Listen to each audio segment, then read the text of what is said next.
Hello again and welcome to the Warhammer 40k Imperial Guard Tactics video. So today's video I'm going to be talking all about the two-day event, the Critical Hit ITC Ranked Grand Slam tournament that I took part in on the 1st and 2nd of September, so this weekend. Just want to say, I have already done a video about an incident I had at this tournament. As far as I'm concerned, the issue is now closed. I do not want to do a follow-up video or anything like that. I don't think anything would be gained. I've basically, as far as I'm concerned, I've said my piece. The information's out there. And if anyone wants to get more information on the problem that I had with one of the players at the tournament, then please go and check my previous video. All the information is in there. The problem I had with the player's response is in there as well. And that's it. So I will no longer be talking about it. I've been speaking to the TOs about this very politely, very formally. They've been very polite, very formal back. And I've agreed, and they've agreed that as far as we're concerned, it's all been dealt with. They've done what they need to do to deal with the situation. I've done what I need to do to deal with the situation. And that's it. That's it. Everything's been sorted. Issue closed. And the important thing is not let one small incident detract from what was actually an absolutely fantastic event. And one of my favourite two-day events that I've ever been to. So that, that's what I want to start this video off on, a positive note. The Critical Hit event was absolutely fantastic. I'm still, relatively new to ITC, and I have to say that the tournament organizer did an absolutely fantastic job in the run-up to the tournament, making sure that everyone was completely aware of the rules for the tournament, and getting lists submitted and checked and all that kind of stuff. All of it was done well ahead of time. So I want to start even before the tournament started. It was really, really well organised, really, really well advertised. There was 40 players there, and it was which is big. One of the bigger events they've done. Normally they're about sort of between 20 and 30 players. This was like 40 players. That's almost like, so it's a proper big tournament for Critical Hit. I think it's absolutely fantastic. So I thought that was really good. Even the build-up to it was great. So, things that so sort of how the tournament format was, there was 5 games spread across 2 days, sort of starting about 10:30 on the first day, finishing about 6 or 7. So it was quite a long day, but that wasn't too bad. Okay, so the first day was quite a long day, but I actually came away from that tournament not feeling completely knackered. Now, the problem I have with some 2-day tournaments is I come back from them and I'm just, from the first day, I'm shattered. I can barely get up for the next one. It's just you're on your feet constantly, just so many things. With this one, that wasn't the case. Even though it was a longer day, it was much less intense. You were given basically 3 hours for each game, 15 minutes for sort of chatting to your opponent, 15 minutes for getting everything set up, and then 2.5 hours for the tournament. Absolutely fantastic. So much better. Some tournaments that I've been to have, and it's not so much anymore, but a few years ago it was sort of, you had 2.5 hours. And that's it, 2.5 hours, go. Everything you get done in 2.5 hours. And I felt that even though this was a longer day, it was a lot more chilled. Between each game as well, there was a solid half an hour break. Okay, so you had nice 3-hour long games, nice half-an-hour breaks. That meant, especially as a guard player, that was absolutely fantastic. And especially in 8th edition, with there being a lot of hordes and chaff and stuff like that, it's absolutely fantastic because it gives people extra time to put those models away or put them back on the tray, ready for the next game, which is absolutely top. They gave us an hour for lunch, which was great, because normally you get sort of like 5-10 minutes between rounds, and then sort of 20-30 minutes for lunch, and then you're back into it. No, it was a big tournament. Well, big for a sort of local grand tournament. But it was plenty of timing, not rushed, very relaxed. Couldn't say anything better. And I came back from that first day not feeling completely knackered. Still tired, but not completely knackered. And so the second day there was 2 games. Again, nice late start on the Sunday because they appreciate, it's sort of a tradition in my area where on the first day you go out, and if you're staying in the local area where the tournament is. I wasn't. I was about half an hour, 40-minute drive from it. But anyone who's staying in the local area will goes out to and has a few drinks, a little bit of a party, and so it's nice to have a bit of a later start on the next day because sometimes people are feeling a little tired, a little worse away if they've been out on the night on the town. So yeah, I thought that was really well done, and again, nice, relaxed. 3 hours first round, then an hour break. 3 hours for the 4th round, hour break, and then basically 3 hours for the last round. And that was it. So I want to say that the format, the timings of the formats, I really enjoyed. I feel now it'd be difficult to go back to a tournament which was a lot stricter on timings. Not stricter, but because they were that's one thing I want to say in its favour. They were very good at saying, right, it's over, dice down. But it was not really stricter in terms of. Basically, it would be difficult to go back to a tournament where I had less time now. I actually really like this format. Okay, right. So the missions themselves, they're 5 ITC missions. I don't remember them all off the top of my head, but they're all fairly standard. The only one I was missing from what I remember is the one where you have to have one character on three different objectives. So one character on one objective, one character with second objective, another character on a third objective, and you get a bonus point. It's the only mission that wasn't available. The other ones, I think it's like what's mine is yours, and then there was Nexus Control. Normal missions, normal ITC missions, absolutely, no issues. Thought they were really good at explaining the missions. The rules pack that they had a rules pack on every single table, and the rule was you don't move that rule pack. You put that rule pack is there. It's there to flick through for that table, and when you're done, you just leave it there. Absolutely fantastic idea. Stops having tournament organisers having to rely on everyone bringing a printed out version of the rules pack. No point, just do it yourselves. And I thought that was absolutely fantastic. Every single round they went round and made sure there's a sheet for ITC scores, so no one's having to do it on scraps of paper. There was an official sheet. Absolutely fantastic. And what else? Oh yeah, and there was a mission. There was at the beginning. There was a sheet with all the secondaries available. So there's rules pack, and mission sheet, secondary sheet, and score sheet, and that was made sure that was available for every single round. Great. Basically, that saved cumulatively. I would say that saved,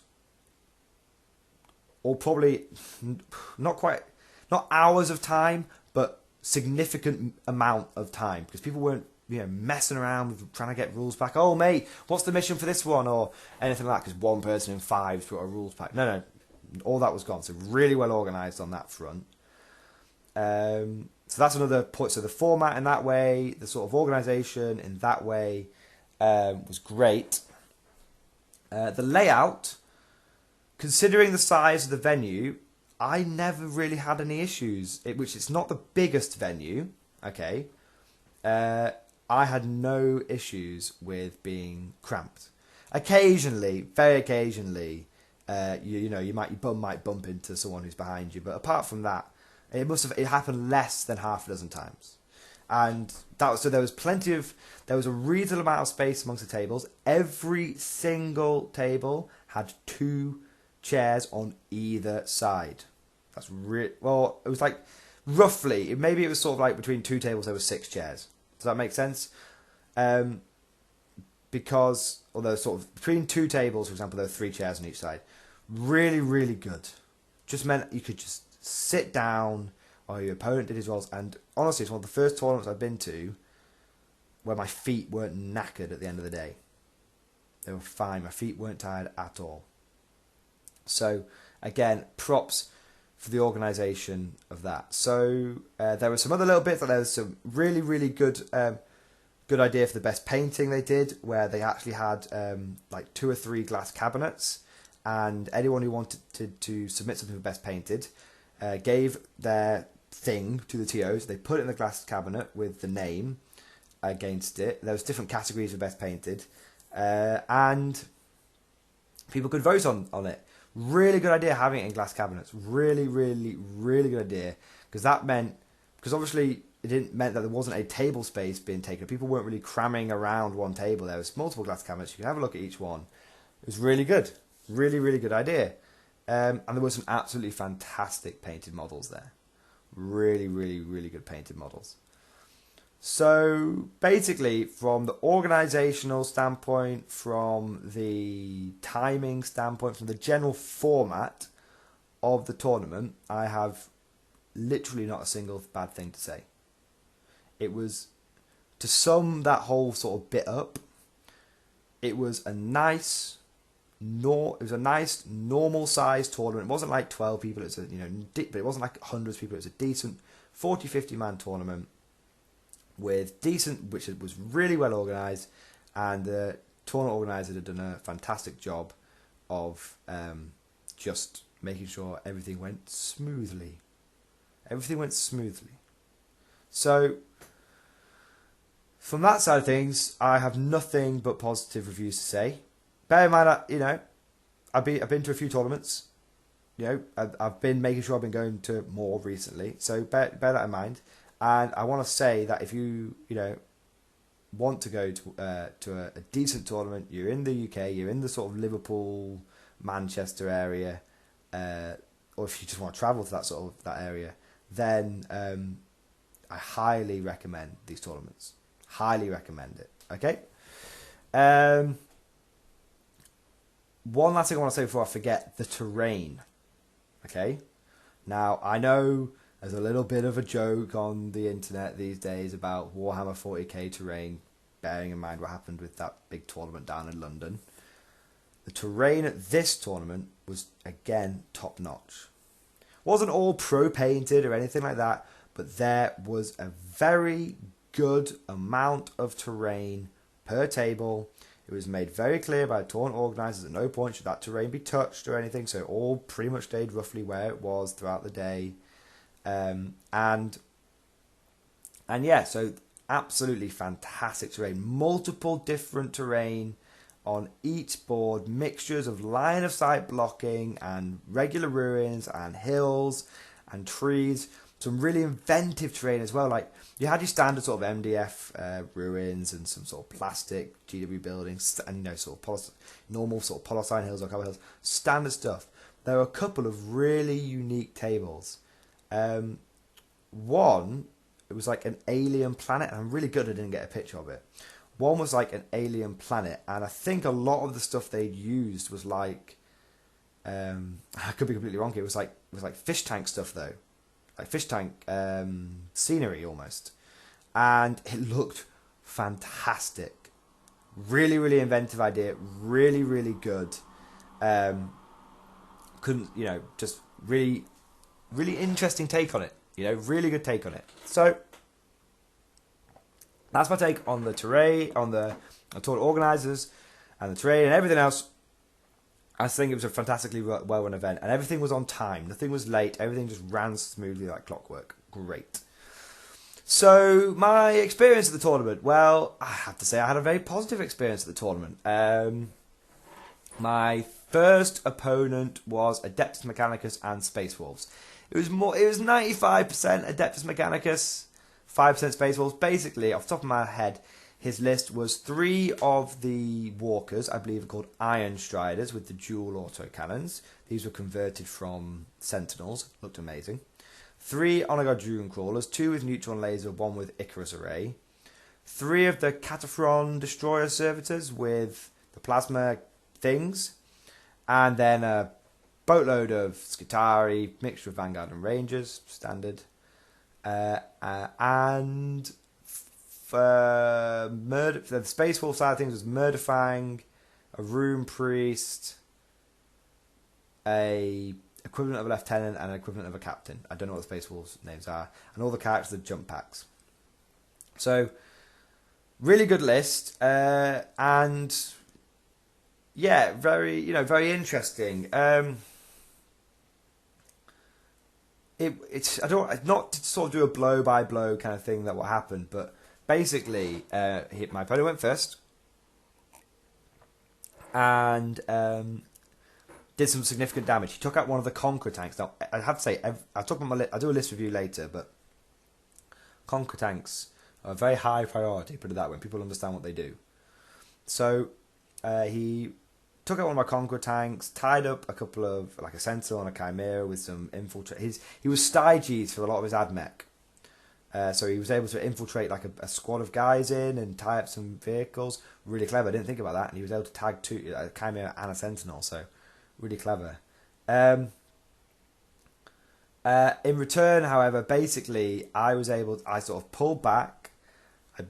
Over the course of the game, I went for the easy kills. I got rid of the spatial. The spatial characters just jumped forward and sort of tried to get in amongst my lines. That's what they do. Jump back spatial characters. My sort of response was I dealt with the Space Wolves characters first because they could jump from unit to unit, tagging them up and heroically intervening. So I dealt with the Space Wolf characters first and the immediate threats that were in my lines, and as I always do, pushed out lone wolf squads on each flank.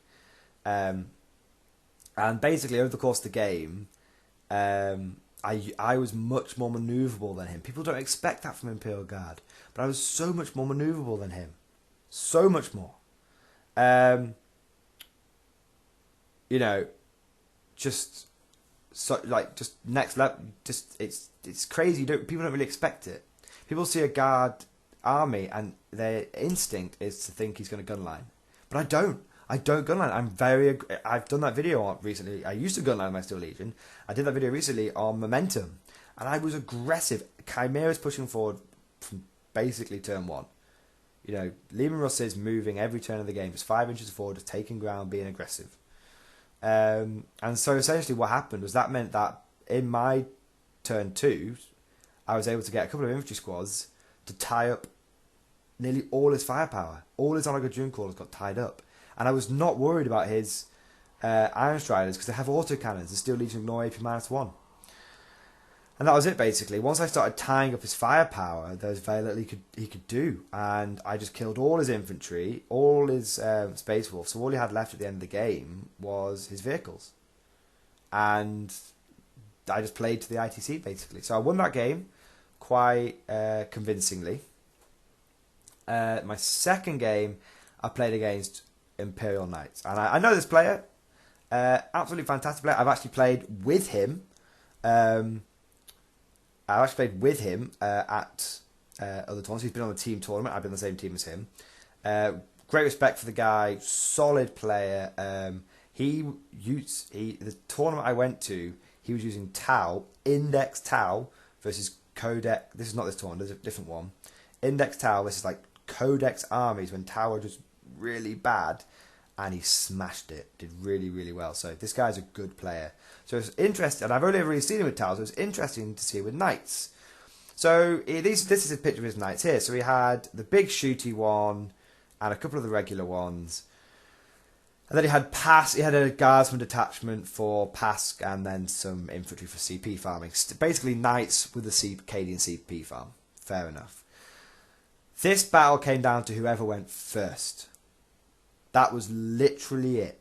Whoever went first was pretty much going to win. Because if I went first, I would have been able to kill one of his knights before, I would have been able to kill one of his knights straight away. Probably would have gone for the big one because I would have had 2 plasma Lehman Russes with all plasma. I would have had 2 Conquerors. I had all my heavy bolters, my 3 lascans. I would have had everything I could just poured into that knight and just got rid of it. And sadly, I went second.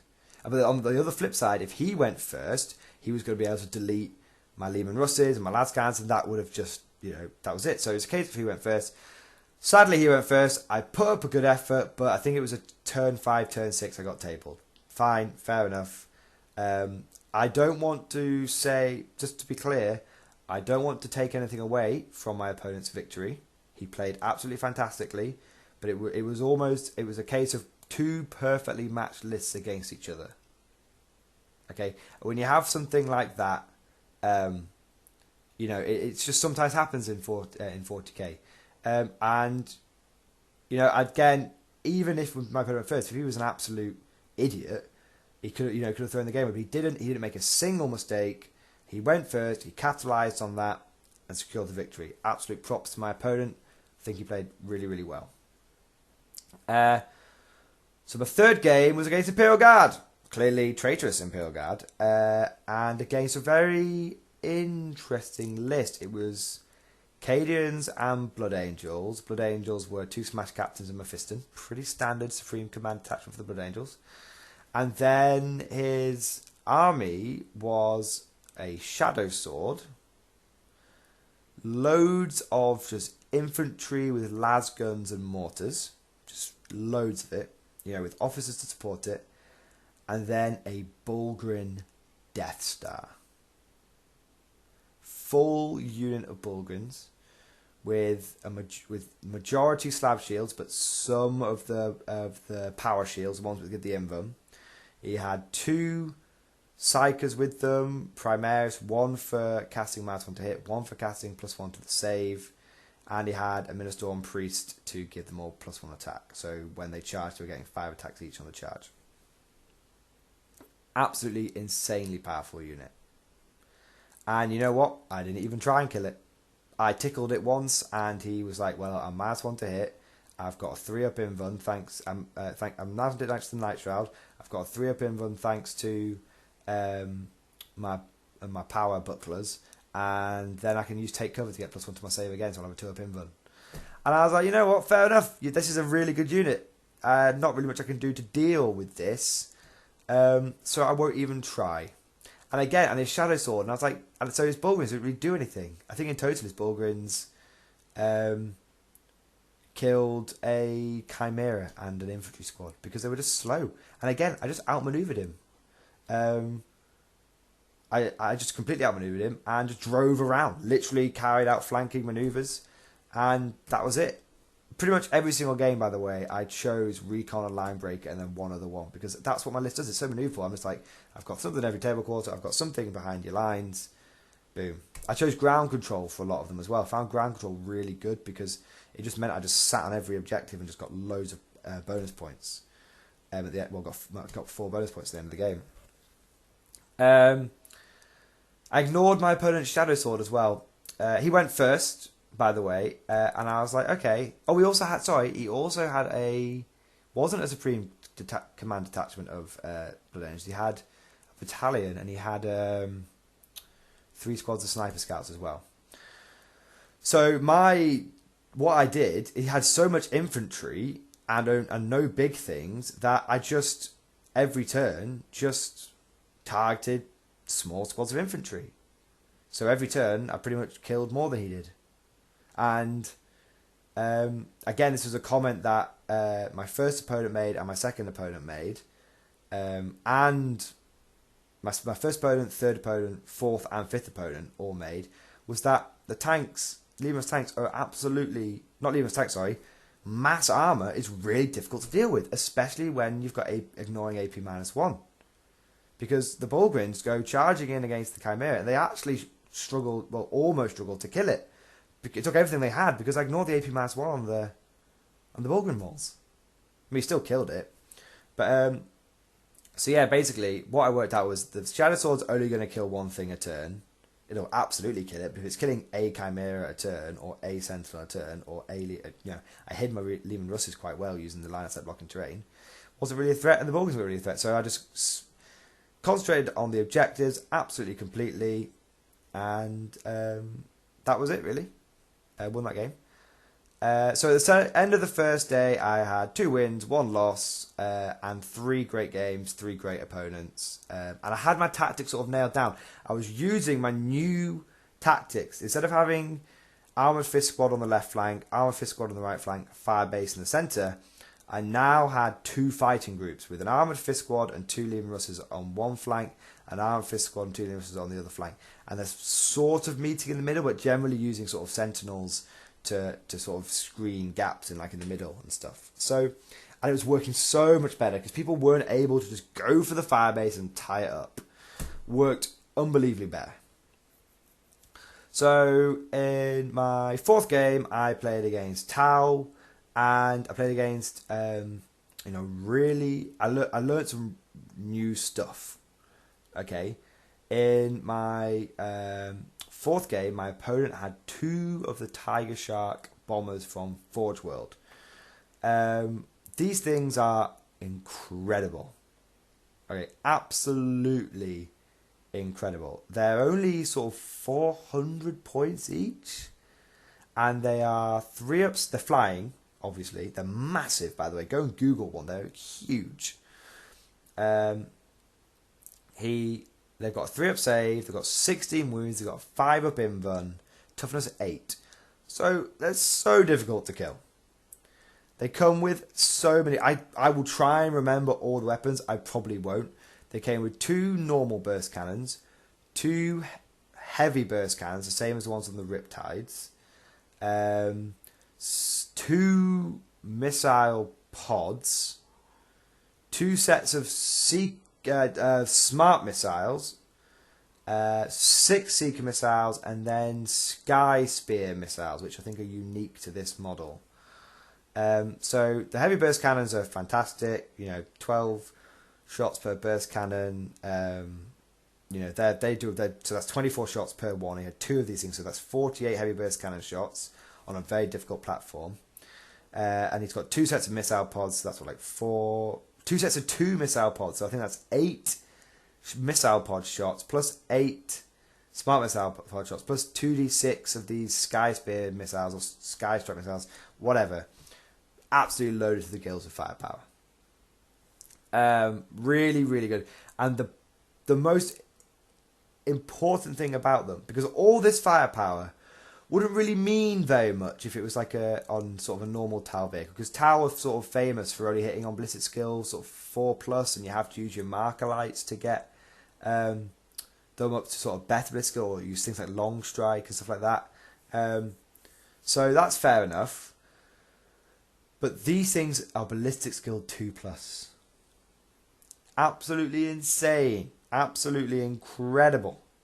So you've got a ballistic skill 2+ unit with all this firepower. Yes, when it moves, it does suffer -1 to hit.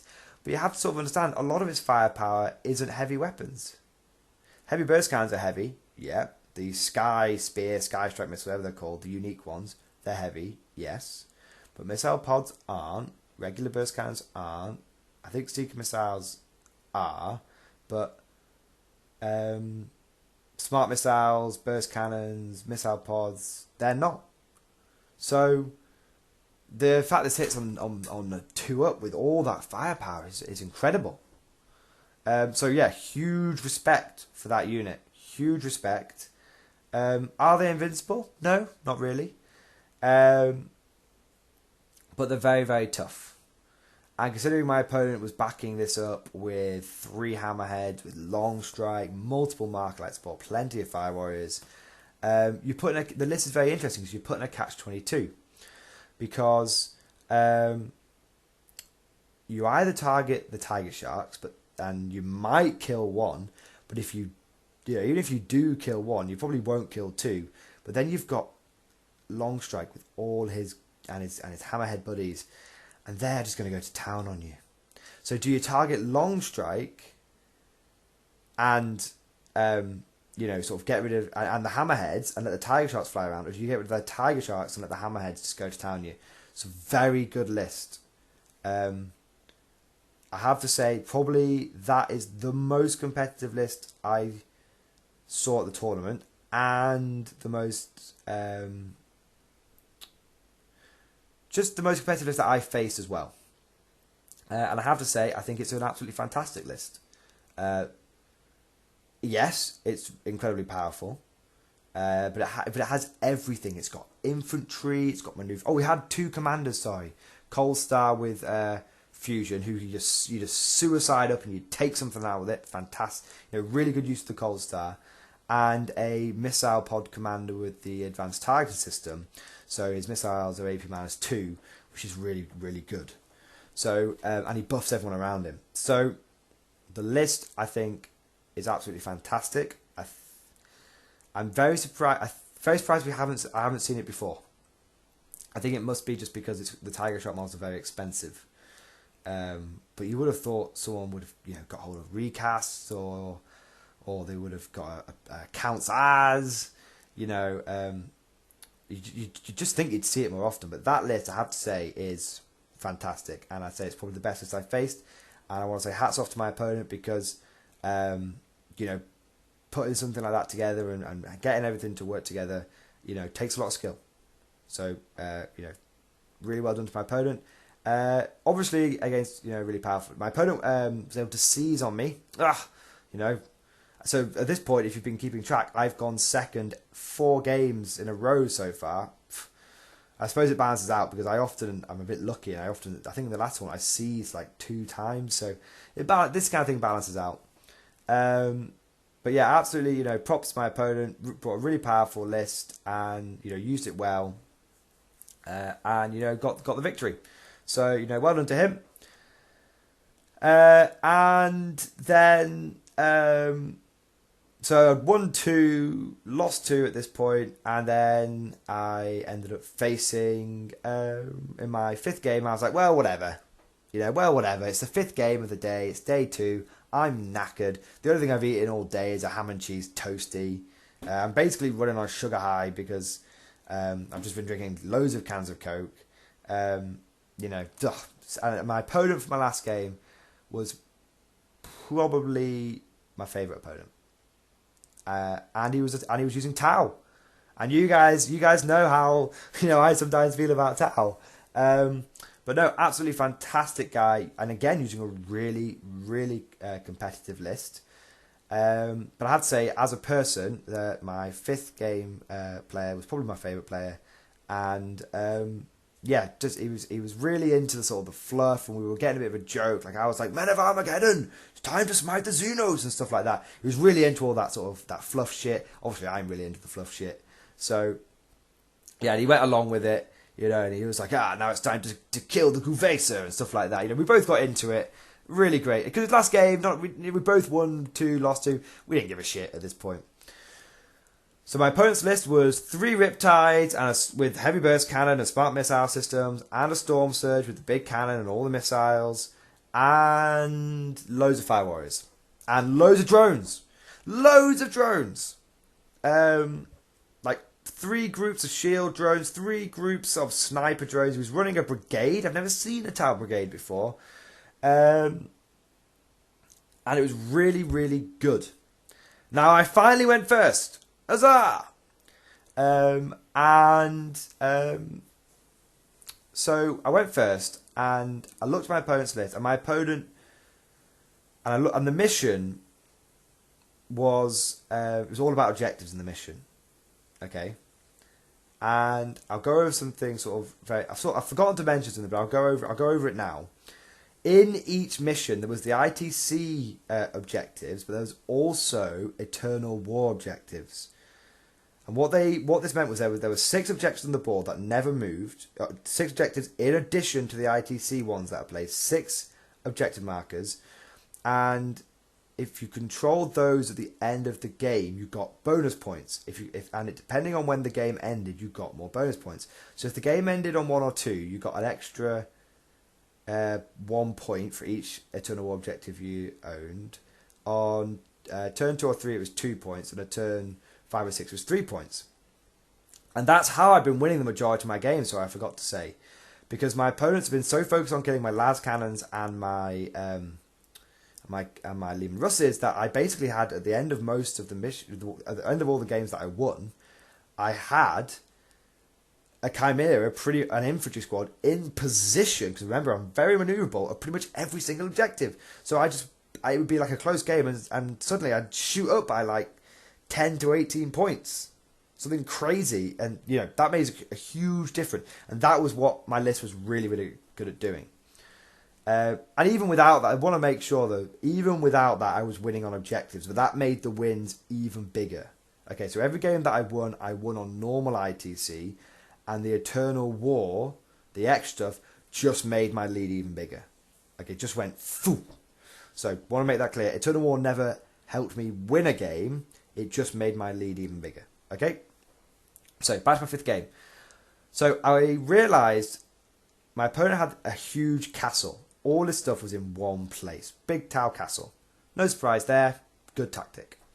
And of course he put all his shield drones out of line of sight in a ruin, bottom floor ruin, next to his Riptides.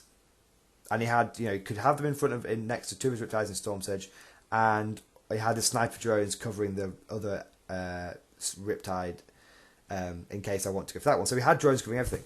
Now I know that. Now I looked at this and I was like, I'm not going to kill those Riptides. Okay, they're going to have a 3-up invuln. They're going to have a 3-up invuln. They can heal every turn. I'm just not going to kill them. My army isn't really equipped to kill them. My opponent even said, like, I haven't lost one of these things yet. And I was like, okay.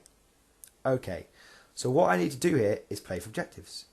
I need to play for objectives, take into account Eternal War, take into account my bonuses, and I need to remove his Markerlight support because he didn't have a lot of Markerlights. He had a couple of Fireblades and one in each squad of his Firewalls, if I remember correctly. And I was like, okay, so I just need to remove his Markerlights, kill his little units of drones every turn, kill his Firewalls every turn, and basically that'll be fine. But what I need to do is really focus on objectives. However, if my opponent sees I'm going to go for objectives, he's going to naturally, and considering my opponent knows his Riptides are very tough to kill, if I go for the objective straight away, he'll see that and he'll just kill all my objective claiming stuff. So what I did was, I didn't play mind games, isn't the right way of putting it. I put the voodoo into my opponent on my turn 1. Even though I knew I wasn't going to kill one of the Riptides, I put everything, because I had first turn, it wasn't overcharged, I only had a 5-up invuln, it had all the drones though. I put all my main firepower from all my tanks and las cannons into his first Riptide, okay? And then all my heavy bolters and stuff from my chimeras went to work on his fire warriors, because chewing them down from sort of 6-man units to sort of 2 and 3-man units and killing one of them as well. Now, all my firepower went into his Riptide. That forced him to use pretty much all his drones. All 12 drones were used up on that. All 12 shield drones were used up on that Riptide in one go. And I got it down to 6 wounds because I was the Conqueror battle cannon with reroll range. I actually got some really good rolls on my cannons. Didn't get any 1s or 2s. Got consistent sort of 7 or 8 rolls on my cannons and with my plasma. And so my opponent went, holy shit. And he said, that is the closest anyone has got to killing one. You brought it down to 6 wounds and removed all shield drones in one go. He said that is the closest all tournament anyone's got to killing one of these things. And I was like, oh, wow, fair enough. Yes, well, I'll get him next turn. So my opponent went, right, that's a lot of firepower. And even though he was going to have a 3-up invuln save, even though he still had sort of 9 sniper drones, my opponent was at that point almost tunnel visioned onto my Lehman Russes. But he didn't have huge amounts of Markerlight support.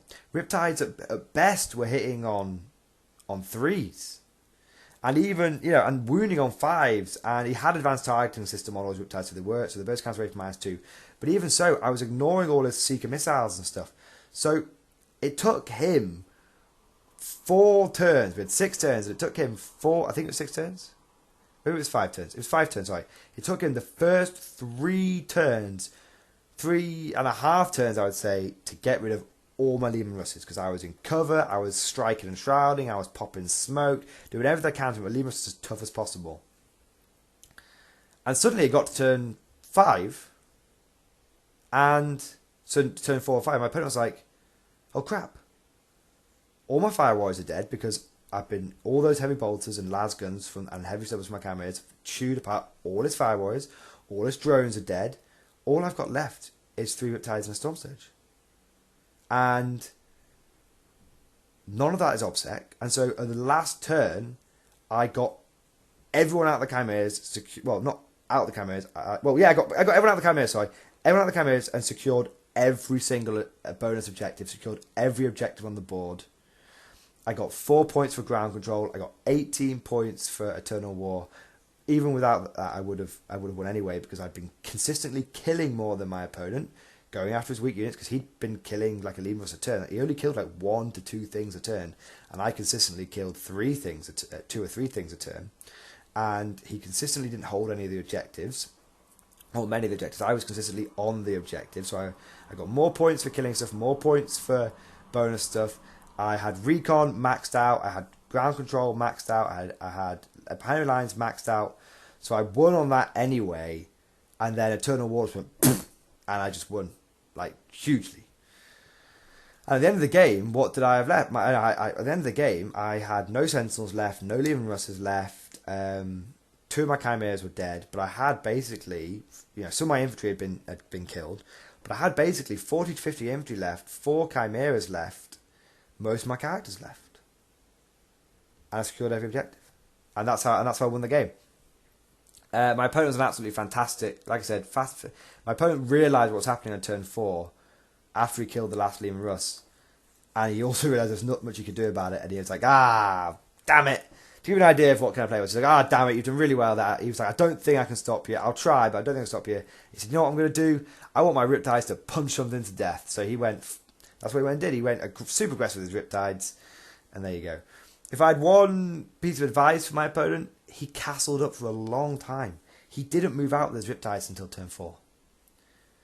And even then, he only very conservatively moved out with them. He gunlined massively, and I think that's what lost in the game, to be honest. And he gunlined massively, and he sort of got tunnel vision on the big things. Once his Riptides had Feel No Pain going, not Feel No Pain, had a 3-up invuln going with still drones around them, I wasn't really ever going to do much to them, So there you go. So that's it. So at the end of the tournament, I had won 3 games, lost 2. I'd had some quite big wins in my 3 games that I won. I'd had some okay losses. Hadn't lost massively. I still gained, I think, 20 points at least in both my losses. About 20 points. 15 in one, 22 in the other. Something like that. And I ended up finishing 16th out of 40. Which is alright when I'm not bringing an absolutely competitive as balls list. So there you go. So that was it. Obviously gone into quite a bit of detail here, but it's taken me a bit longer to this video because this was a 5-round tournament, and normally they're 3-round tournaments I go to. So there you go. So obviously a really long video, 42 minutes, Jesus Christ. Just to reiterate, I had some absolutely fantastic games of 40k on a really well done, well run event. I highly recommend anyone who's interested in going to one of these tournaments, to go to any tournament, to check out Critical Hit Games. Done an absolutely fantastic job. And, even though, like I said, I had an issue with one of the players, I want to make it absolutely clear that I see the 2 things as completely separate topics. The tournament itself was absolutely fantastic. The TOs managed it really, really well.